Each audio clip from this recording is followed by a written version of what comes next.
Okay, it's still Tuesday, September 16th. This is a structure. If you see that everything is arched over, there is an opening down here. I have pictures of this. When all the leaves are off it, it's enough room under here to actually, for several, I would say, the entire family that I actually research here, to fit into. Um, I don't know if it's a shelter or if they use it for hunting. It's a very, very interesting anomaly. There are, on the other side of it, up or top, there's tree breaks. There's tree breaks all around me here. And this is why it's important to look around. This is 50 yards from where we just were at Excalibur. Um, this I haven't really named other than the shelter. It's one of them. Directly behind the camera, there's a tree break. There's several tree breaks back over this way. There's tree breaks all around here. So that gives a little more clue, plus Excalibur. And then about 100 yards down the road is another area that Stan and I call the cathedral. There's arches. Some people have seen me post the large arch with the X in it. And there's also several other arches there. There's a very big tree weave that's at ground level, but it's definitely not something that fell naturally. You have to really look at these things to go, now, how did this happen? You'll see that I'm sporting a shirt here from Sasquatch Summerfest that happens in Oak Ridge, Oregon. It's for my friend Priscilla and Steve Roseman. Their father and I are friends. He's an old Sasquatch hunter from way back when. He knew a lot of the Four Horsemen, and he spent a lot of time with them, which would be Ron Roseman. We've become pretty good friends, and you can tell that by we give each other crap constantly. Mine is I bug him because he never stops talking. So I'm not much into talking like that, but for these videos, I guess I have to speak. So this is the number of things to look for is things that just don't look correct. They look out of place. Coupled with Excalibur, all the tree breaks around, the cathedral being down the road here. From here, it's about 150 yards. It's not very far. These are all grouped together. And that's one thing you'll find. You'll find just groups of anomalous things that just do not look natural. My pictures of this, when the foliage is dead and over the winter time, you can really see how this thing is put together, how it's weaved, how a lot of the stuff was bent and twisted to form this whole thing. So everything comes from this end and just rolls over the top. It's all been bent in order to bend things like that. Some of these have grown back up. These are willows. So you know this is a very wet area. That's another thing to look for is wet areas. That's where you're going to find willow. You're going to find willow. You're going to find things like what they call dinosaur cabbage. You'll find horsetail. Learn what those things are. And those are places of high moisture, which is a good thing. And if you're in places that have a lot of quartz, where they do gold mining or old gold mines and different things, that's another good area because we think there's underground water that flows under here. Springs on this mountain flow year round. We get some strange anomalies and readings out here with the RF meter, and they're at levels that are off the charts. Don't know where it's coming from, why it's happening. It should not be happening out here. The closest cell tower is 10 miles away in one direction, and that's south. Is going to be well, actually, it's about 15 miles. So we're in between two of them, about 15 miles distance between the two. I can sometimes, if I'm in the right spot, I can get a signal up here, but it's pretty rare. So if Stan tries to get a hold of me, well, he's got to hit the right spot. So speaking of the shirts, if one of you has a shirt for your outfitter unit, I don't mind wearing one of your shirts to kind of promote what you have going. Promote your group, promote your event. You know, we'll do filming using those. I wear an extra large. Stan wears a large.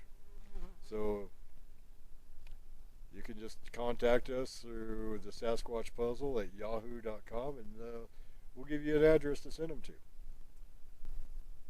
So, to honor the Rosemans, Priscilla and Steve and Ron, great family, good people. At their events for the past 2 years that I've attended, which is the first two, there's been lots of contact. I saw my juvenile this year. He popped up across the river from my camp just for a few seconds, just to say hey. Last year was off the hook. Generated about 5 different sightings, and because they tend to follow me. Dr. Ariana Love did a podcast with Jeremiah Byron about it, and you'll hear the name JJ, which most of you know if you've listened to any of my podcasts. Even Jeremiah had a sighting. Gwendolyn Guthrie had a sighting. Dr. Ariana Love, who is actually one of the top naturopathic doctors in the world. And there was a couple others that got a hold of me afterwards and let me know that they had sightings. So it was it was quite the weekend. But what it did for me is give me proof that mine do follow me, because I do say that. So keep in mind the structure. Remember, when you get into an area, look around. Follow the tree breaks. Some people think the tree breaks are broken certain directions, so which is a good possibility. Maybe they're pointing to something. There has been times where people have followed the direction that the breaks were going and found other things. They found woven things, tree weaves. They found other structures and just keep following them, and they tend to go in line, which is a very interesting anomaly. Like I said, this is a Sasquatch puzzle. We all have a piece of that puzzle, and that's the whole purpose of my building this page, is so we can all put those puzzle pieces together. If you send me photographs, different things, with stories behind them, try to get the dates in and everything else, and I will post your stories up. Because the more information we have on these forest people, the easier it will be to understand them. Once we start to understand them, we can probably find them more and spend more time. So that's all I'm going to spend on this structure. Like I said, there are several tree breaks around us. I'd filmed those, but I don't have a gimbal right now to stabilize the picture. So right now we're working off a tripod. I do have lighting on it. I've got a microphone on it. I've got my camera. I've got a monitor, and that's why I know where I'm looking right now, because I bought a monitor. And if you want to know budget things that you could use to start out and work for your groups, you don't have to spend a lot of money. You don't have to spend a lot of money filming. In the equipment that I have right now, I have a tripod. I have 2 LED lights that are made for lighting for cameras. They can go from dim to bright LED. The monitor that I have, I just got a good deal on it. It's not a high model. It's a lower line model. I bought it on Amazon. Pretty much everything I got on Amazon. The little camera rig I have. The camera that I have, I actually got on HSN, because I was looking for something that did infrared as well as regular filming, and it also takes 30 megapixel pictures. My Canon only goes to 24. So when you got something that takes 30 megapixels, that's pretty detailed stuff, and you can blow it up to a very large size before it pixelates. Even the 24 is beautiful. Unfortunately, the photographs I took of my Sasquatches were on a cell phone, so they came out good, but you can't see them as well because when you start blowing it up to a certain proportion, you start to pixelate. So I have actually sent them to 4 different people, and not one of them have come through with enhancing the picture. Because I know if you change the understanding of the grayscale, that it'll bring out a lot of detail in the picture, and that's what I'm looking to do. Because my female Sasquatch, who I call Mama, and JJ were both in that photograph, and I was allowed to take 2, and I asked permission before I did. So it is possible to take a good picture of them. It's not blurry. It's just not detailed because of the distance, and my cell phone I think is like 3 megapixel. The one that I had and took it on, it was like a Galaxy 11. You can look up, tell me what it was, if you wish. But it's not a very high resolution. I took it from 68 feet away. I measured everything. I did everything as far as investigating the sighting. I actually asked her if I could walk up there, and she let me get within 10 feet of her, just to see there was nothing behind. When I got home, I posted the photo up. The first reply was from Todd Neese. Todd's a good friend of mine. Todd was the brainchild for Beachfoot. It lasted for 18 years, and this year was the last Beachfoot. He's retired it because he's moved back to Arkansas. He's got a beautiful piece of property there, and plus he's out squatching now, and plus doing conferences here and there. But Todd taught me a thing, because the last thing you want to do is be called a fraud or that you fake something. Todd Standing, he's a prime example of that. It was proven that he faked a few things, and now none of us believe anything he has, even if it's real. So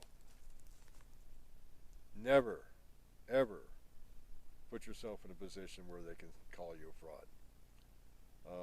That's the hardest part about Sasquatching and the community, is for us to, we walk on our tiptoes because we want everything to be right, everything to be perfect. That's the whole point of really examining different things and checking your area to see what's really there. With the tree breaks and everything all around this area right here, Excalibur over there, then down the road here is what we call the cathedral, which I haven't, I've posted plenty of pictures of it, but I haven't filmed it yet. All that adds up. All these little things add up. They're all little pieces of the puzzle, of the Sasquatch puzzle. So folks, send me what you got. We'll post it up on my site. I'm more than happy to do that. If you want to send shirts, we will actually wear them when we do some of this work. So today I'm just, I'm not sure how many of these videos I'll put out. I'm trying to do it to where we got at least one a week. I'm going to tell you the dates, so there may be 5 of today's date that I go through. If you can hear in the background, those are log trucks going up and down the road. We're really, believe it or not very far off the highway, and I'm only, 150 feet from the road.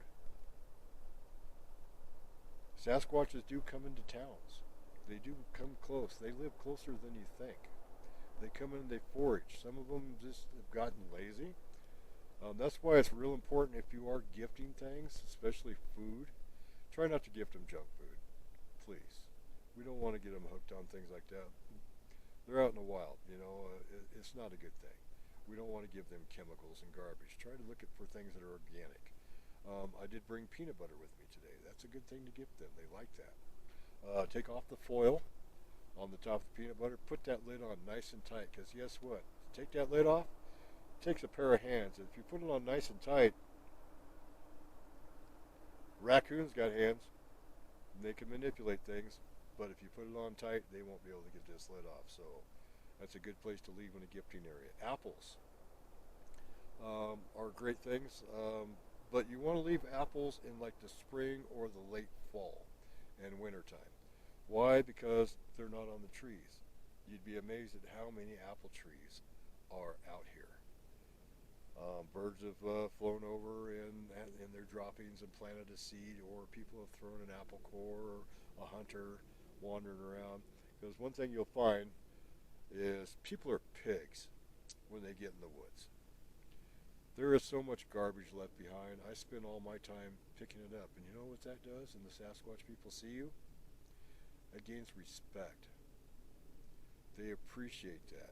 They appreciate you tuning into what's around you. Just sit and be quiet. Read a book. Kick back under a tree. Take your shoes off. Ground yourself. It'll take your inflammation away. It'll make you feel better. When you're in the woods, these pines and firs and cedars produce different chemicals that help your lungs, that help you breathe. There's so much foraging you can do while you're out here. I'm not just always looking for Bigfoot or things. I forage. I look for my own medicines. I look for foods. Matter of fact, when I get up the road here a little ways, I got a spot where there's wild raspberries. I'll see if there's anything left. And I'll collect up a handful of those. I usually eat a handful every time I come here. Last time was 2 handfuls. But they're probably spent by now. I don't have much as far as blackberries up here, which is kind of odd. But there's chokecherry, and that's one tree that that you see in an arch. Don't worry about it. Dismiss that one. And there's a reason for that. Bears love chokecherry. So bears will climb up there. They get on those branches go down, and they're on them, eating the chokecherries off them and everything. Then that will start to hold the shape. Easy to find a chokecherry. You just drive down the roadway, and they're usually arched over the roadway from a bear being up there eating berries. So things like that I dismiss. There's a lot of evidence that I see that I dismiss because I look at it and figure out, there's a possibility nature could have done this, and that this could have been done in a natural way. So I dismiss those things. So that being said, for the moment, we'll call this number 2.